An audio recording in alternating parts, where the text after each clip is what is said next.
मागच्या व्हिडिओमध्ये मी तुम्हाला लग्न दाखवलं आणि आता नवरा नवरीची घरी झालेली एंट्री दाखवते शॉर्टमध्ये. बघून घ्या तुम्ही. आणि छानशी नवरा नवरीच्या एंट्री व्हायच्या आधी मस्त वरात होती, वरात वगैरे झाली, छान नाचून वगैरे झालं. आणि ज्या वेळेला हॉलमधून नवरा नवरी निघतात त्यावेळेला जी गावची मंदिरं असतात किंवा आपल्या जवळची जी मंदिरं असतात तिकडे दर्शन घेत घेत मग नंतर छान वरात निघते आणि मग नवरा नवरीची एंट्री होते. बरं, आता नवरीचं छानसं नाव ऐकून घ्या. उंबरठ्यावरील माप देते सुखी जीवनाची पाहून, प्रतिग्रामांच्या आयुष्यात टाकते मी पहिले पाऊल. पान सुपारी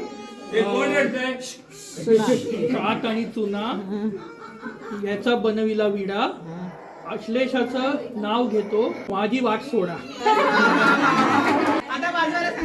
बरं, अशी सुंदर प्रकारची मस्त दोघांनी पण नावं घेतली. आणि अगदी दुसऱ्याच दिवशी सकाळी आता आमच्या इथे आहे हळद उतरणी आणि एक छोटासा कार्यक्रम असतो. म्हणजे लग्नानंतरची एक पद्धत असते, जी आपण हळद लावलेली असते ती हळद उतरवणं गरजेची असते, म्हणजे नवरा नवरीला आणि टोकण्याला. आणि त्यासाठी आम्ही सगळेजण इथे जमलेलो आहे.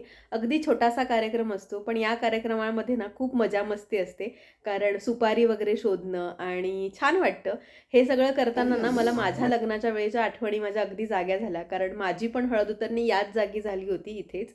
आणि आता हळद ज्या वेळेला आपण लावतो त्यावेळेला पायाकडून डोक्याकडे आपण हळद लावतो. आणि ज्या वेळेला लग्न झाल्यानंतर हळद उतरवणी असते, म्हणजे हळद जेव्हा उतरवायची असते त्यावेळेला अशा प्रकारे उतरतात, म्हणजे डोक्याकडून आपण पायापर्यंत न्यायची असते. असे सगळ्याजणी उतरवतात, म्हणजे जे आता इथे दिसत आहेत सगळ्यांनीच उतरवलेली आहे. मी सगळं नाही दाखवलं कारण वेळेच्या अभावामुळे वगैरे. आणि आता हे छान छान गेम्स चालू होतील. टाकलीस की नाही? माझ्या हातात बायका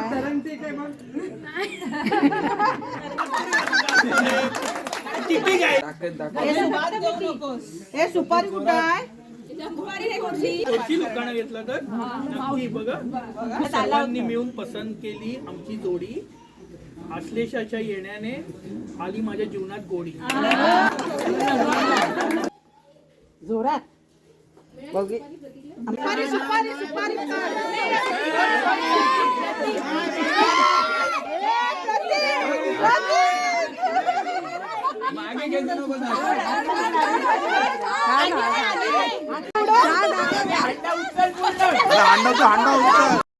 आणि ही आहे आमच्या कोकणातली पद्धत. तुम्हाला कशी वाटली मला नक्की कमेंट करून सांगा. Thank you so much for watching. Bye bye.